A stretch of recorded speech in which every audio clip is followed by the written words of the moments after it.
Greetings and salutations from central Louisiana, just a few miles west of Dry Prong. This morning I want to talk a little bit about these John Deere L rim and tire. This tire is an original and it has a little bit of problematic spot here and a couple more, and what I'm going to do in the next few weeks, I'm going to try to use some of these methods I've seen on other YouTube sites and re-glue this down and patch this so it's usable. You got to remember now that it's sidewall, it is close to the bead, but guess what? This isn't going to go 55 miles an hour.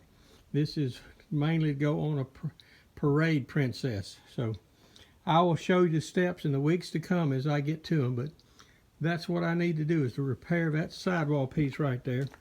Once I do that, I have a spot on this Allis-Chalmers G tire that needs patching. I'll have to put a patch on the inside of it and try to restructure it. But again, these are not going to be put out on high or heavy use out on the highway.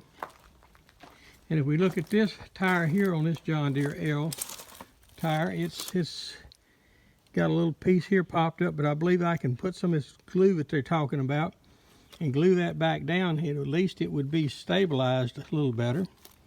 So, but that's my thoughts this morning.